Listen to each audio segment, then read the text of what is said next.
මහත්තයා බල්ලත් ආරක්ෂාවට තියන් ඉන්නේ නේ.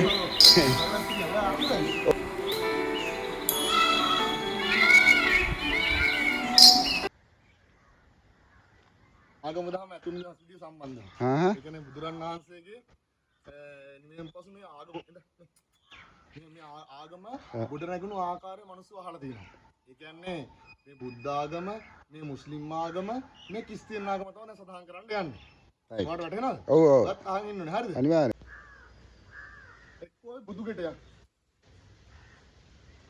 බුදු ගෙට ගිහිල්ලා අපි ඉතුරු වීඩියෝ එක කරමු.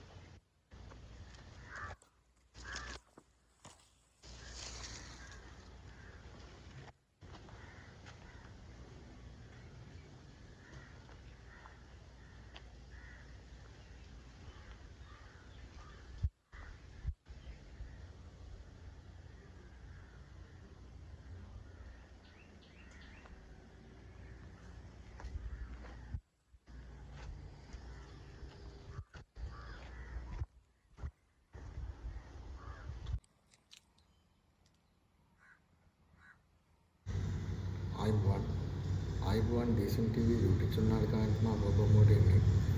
ඇත්තටම කිව්වොත් මේ අපේ බම්මෝට එන්නේ මේ ළඟම වීඩියෝ කරනවා. ඒ කියන්නේ මිනිසුන්ගේ එක එක ක්‍රියාකාරකම් මත මිනිසුන් එක එක පැතිවලට ගිහිල්ලා මිනිසුන් අතරමං වෙලා මිනිසුන්ට මේ සාමාන්‍ය ජීවිතේ සාමාන්‍ය විදිහට තේරුම් ගැනීමේ බැරි හැකියාව ඇතිලා තියෙනවා. ඊට පස්සේ මේ යම්කිසි පුද්ගලයෙක් මගෙන් මේ විදිහට ප්‍රශ්නයක් අහනවා.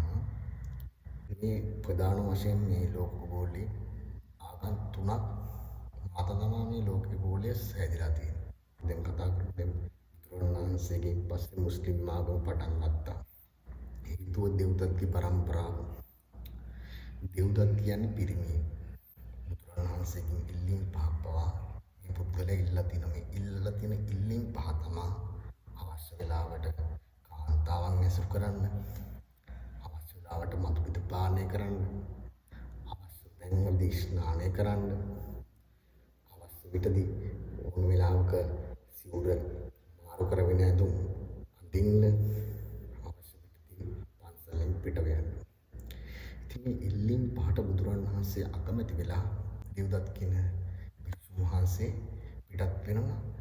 තම මතය දරන පිරිසක් ගොඩනගන විදිහට පිටත් වෙනවා. ඉතින් මේ පියාට තැන පිරිමියට තැන විතරක් කැමති කට්ටිය මේ දෙව්දත්ට රොක් වෙන්න පටන් ගත්තා. මේ ආදී වශයෙන් මේගොල්ලන්ට රොක් වෙලා මහා බුදුරන් වහන්සේ ඝාතනය කරන්න මේගොල්ලෝ ගොඩාක් යමන දරුවා. අන්තිමට බුදුරන් වහන්සේ කරන්න බැරුණා ආරම්භ. වැරදි කරන එක්කෙනා අන්තිමට පල්ලෙහාට යනවා මිසක් ඉහළට එන්නේ නැහැ. ඒක තමයි හැටි. සත්‍ය ජය ගන්නවා. බුදුරන් වහන්සේ ඝාතනය කරන චේතනාව. ඊට පස්සේ පොළොව පලාගෙන යට ගියා. බුදුරණවහන්සේ අනුකරණය කරන්න පටන් ගත්තා. බුදුරණවහන්සේ සිවුර දාගත්තට පස්සේ මේ දෙව්දත්ත සූර්යකාර සිවුර දාගත්තා. බුදුරණවහන්සේ ආරාම ගොඩනගාගත්තී මෙයාටත් ආරාම ගොඩනගා ගන්න උනා. ඊට පස්සේ යම්කිසි ස්ථානයක මේ බුදුරණවහන්සේත් එක්ක එකම ආරාමයක ඉඳලා මේ දෙව්දත් ස්වාමීන් වහන්සේ කියනවා බුදුරණවහන්සේගේ ඉල්ලීම් පහක් ඉන්නවා. මම ඔබ හාමුදුරුවෝට සේවය කරන්න මට මේ ඉල්ලීම් පහ වුණ කියලා. මේ අපේ මහා බුදුරණවහන්සේ මේක ප්‍රතික්ෂේප කරනවා. මේ ඉල්ලීම් පහ දුන්නොත් තව ඉස්සරහට මේ සම්පූර්ණයෙන්ම උදුරව මේ ආගම දහම් පැවතෙන්නේ නැහැ කියලා ඉවරමිය කරනවා.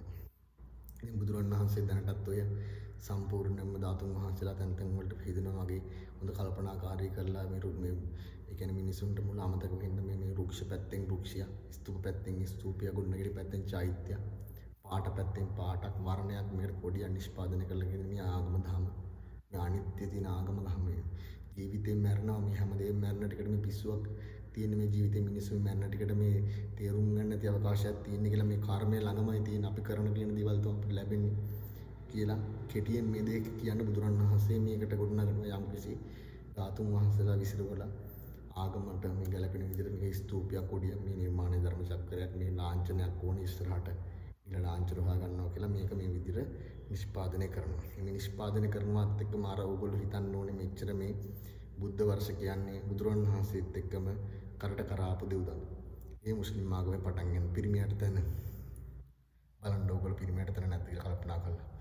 ඉතින් එයාගේ හැංගිට අකමැති තුන පොඩ වෛර කරලා සුදලා දිවිට ඒකයි මේ දේ ඇති උනේ කාන්තාව පිළිබඳව කතා කරන්නේ නැත්තේ හේතුව ඕකයි.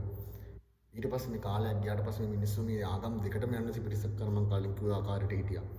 ඒ තමයි ක්‍රිස්තියානි ආගම. ඒ කියන්නේ ඒකට ජීවත් වෙන සමාජයේ ආගම් ભેදයක් ඕනේ මිනිස්සුන්ගේ පිළිවෙලට අම්මා මාව හැදුවා අක්කා අයියා හිටියා මම එයාට උදව් කරන්න ඕන කියලා මතයක් තිබ්බා. ඉතින් මේ මුදල් කියන දේ හොයාගත්තා. මේ සල්ලි කියන දේට අහුවෙලා මේ කරත් දෙක පැත්තක් කෙනා දෙකක් ගන්නවා. මේ තරංගය ඇති වෙද්දී ඒ අය විසින් මේගොල්ලන්ගේ ඉක්සියාව ඇති වෙලා ඒගොල්ලෝ පාලනය කරපු රටේ උතුම් දේවල් දේවල් අත්පත් කරගෙන පහළ බවට පත් කරන ජීවිත නිර්වාණ වෙදී යේසුස් වහන්සේ බිහුණා. මේ ඊටමත් හොඳ උත්තරමයා මේ උත්තරමයා අන්තිමට මේ ඇදලා තත්ත්වයටපත් වුණා. රටවාසීන් වෙනුවෙන් කතා කරලා. ඒ තමයි ක්‍රිස්තු පූර්ව ක්‍රිස්තු වර්ෂන. ඉතින් මේ ආගම් තුනේ මුලින් හිටියා පස්සේ ආගමක් වුණා යේසුස් වහන්සේ බිහුණා. මෙන්න මේ ආගම් තුන ඇති වෙලා තියෙන ඕන විදිහට තමයි. මිනිසුන්ගේ නොමනා කියා හින්දා එක පූජකයෝ ප්‍රදාන පත් වෙලා තමයි මේ දේ හැමදේම මරන්නට ඉඩ බලක්වන්න කියලා ප්‍රධාන ශාස්ත්‍රූන් දෙන්නයි. අනිත් පැත්තෙන් බිහුනේ දෙව්දත් ඒත් එයාගේ පිරිසක් බිහුණා. මරණ ටිකට කාලයකට විතරක් ඉන්න ඕනේ කියලා. මේ කර්මය කියන එක දෙව්දත්ට පිළිගැනීමට අවස්ථාවක් ආවේ නැහැ. හේතුව බුදුන්ගේ කාලේ පුදුනේ හින්දා.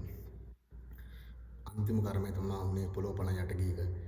පෙර කර්ම බුදුරණවහන්සේගේ කාලේ ඉපදෙන්න පින් කළා තියෙන්න ඕනේ. අන්තිම කර්මය තමයි පොළොව පණ යට ගියා. ඒ තමයි ආදර්ශය. මේ කර්මයක් තියෙනවා කුසල් කරන්න ඕනේ කියලා වෙලා මිනිසුන්ට දුන්න ආදර්ශයක්. ලොකු ආදර්ශයක් මිනිසුන්ට දුන්නා. යා ඒ කර්මයේ පැත්තෙන් පිළිවෙල පොළොව යට යනවත් එක්කම අපි ඔක්කොම පින් කරන්න ඕනේ කියන මතයට ගොඩනගෙන්න සාධකයක් තමයි දුදත් ස්වාමීන් වහන්සේ අපිට දුන්නේ. එහෙනම් අපි අලිත් දවසේ මොන හරි වීඩියෝ කරන්න සම්බන්ධව දීසන් TV YouTube channel එකයි සම්බන්ධව. ඔබ සමට සුබ සතියක්. ආයුබෝවන්.